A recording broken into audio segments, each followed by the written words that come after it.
ఇప్పుడు మనం 2025వ సంవత్సరం ఫిబ్రవరి నెల 1వ తేదీ నుంచి 28వ తేదీ వరకు ద్వాదశ రాశుల్లో 6వ రాశి కన్య రాశి వారి జ్యోతిష్యం భూత భవిష్యత్తు వర్ధమానం ఎలా ఉందో మన జానకిరామ్ని అడిగి చూద్దామండి. ప్రశ్న శాస్త్ర ప్రకారం చూడు, జానకిరామ్ ప్రశ్న శాస్త్రంలో ఎలా ఉంది? కన్య రాశి వారి జాతకం, చదువు, విద్య, ఉద్యోగం, చేసే పనిది, వృత్తి, వ్యాపారంది, తరించిన కార్యంది, వివాహ విషయంది, సంతాన విషయంది, కుటుంబ విషయంది, పర్సనల్ లైఫ్ది ఎలా ఉంది, దేశ సంచారంది, విదేశయాన యోగ బలంది, వ్యాపార విషయంది, నమ్మిన పనిది, అడవపడ్డ పనిది, గృహ నిర్మాణ విషయంది. చూడు, కన్యరాశి వారి జాతకంలో చెప్పాలంటే సంతోషమాత వచ్చిందండి వీరి పేరు మీద. కానీ మాత్రం కన్యరాశి వారి జాతకంలో చూడాలంటే మాత్రం సాయం చేసేది నలుగురు రాశి ఉందండి, ఇబ్బందులు పెట్టేది నలుగురు రాశి ఉంది, శరీర సమానం ఉంటుంది. ఈ కన్యరాశి వారి జాతకంలో చూడాలంటే మాత్రం పంచమ స్థానంలో శని నడుస్తుందండి వారి పేరు మీద. అని మాత్రం పంచమ స్థానంలో శని నడుస్తుంది. అలాగే మాత్రం 2025వ సంవత్సరం కరెక్ట్ వారి జాతకంలో చూడాలంటే మాత్రం ఉగాది ఘడియ లోపల మాత్రం సప్తమ స్థానంలో శని మొదలయ్యే అవకాశం ఉంది. కాబట్టి కొన్ని ఇబ్బందులు, చిక్కులు, చికాకులు వచ్చే అవకాశాలు ఉన్నాయండి.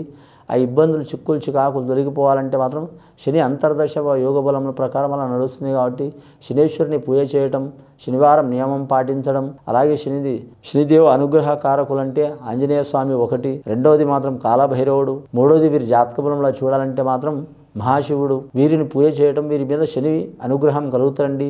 శని అనుగ్రహం కలిగిందనుకో మాత్రం మహామహా మేధావులు కూడా మాత్రం మామూలుగా ఉన్నవారు కూడా మహామహా మేధావులు అయ్యే అవకాశం ఉంది. మామూలుగా సామాన్యులుగా ఉన్న వాళ్ళు కూడా మాత్రం రాజు లెక్క, అంటే మన రాజరిక రాజ్యం అయితే కాదు, ఇది ప్రజాస్వామ్య దేశం కాబట్టి మాత్రం ఒక మినిస్టర్ లెక్క అయ్యే అవకాశం ఉంటుందండి. వారికి ఎక్కడ పోయినా గౌరవం లభించే అవకాశం ఉంటుంది. ఈ కన్యరాశి వారు మాత్రం రాజకీయ రంగంలో అయితే రాణించే అవకాశం ఉంటుందండి. ఇబ్బందులు చాలా ఉంటాయి. కానీ మాత్రం ఇంకా వారికి మంచి జరగాలంటే మాత్రం మహాచండీ హోమం చేయటం చాలా వరకు మంచిది. కానీ రాష్ట్రం గురించి, ప్రజల గురించి, అలాగే మాత్రం నియోజకవర్గం గురించి, అలాగే వారి నమ్ముకున్న కార్యకర్తల గురించి చాలా వరకు మంచి పనులు చేసే అవకాశం ఉంటుంది. అలాగే గృహ నిర్మాణాల విషయంలో, అలాగే వీరి జాతకంలో చూడాలంటే మాత్రం ఏదైనా కార్యం విషయంలో, శుభకార్యం విషయంలో కలిసి వచ్చే అవకాశం ఉంటుంది.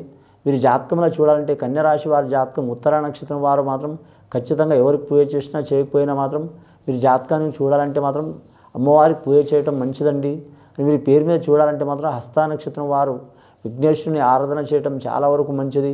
అలాగే పాండురంగ స్వామిని పూజ చేయటం కూడా చాలా వరకు మంచిది. దశావతారంలో పాండురంగ స్వామి అవతారం విష్ణుమూర్తిది ఒకటి ఉంది కాబట్టి చేయటం మంచిదండి. వీరి జ్యోతిష బలంలో చూడాలంటే వెండి బంగారం అచ్చుబాటు ఉండదండి. వాహనం అయితే అచ్చుబాటు ఉంటుంది. వాహనం మార్చడం కానీ, కొనటం కానీ, రిపేర్ చేయటం కానీ ఇసుంటి తప్పకుండా మంచి ఫలితాలు ఇచ్చే అవకాశాలు ఉంటాయి.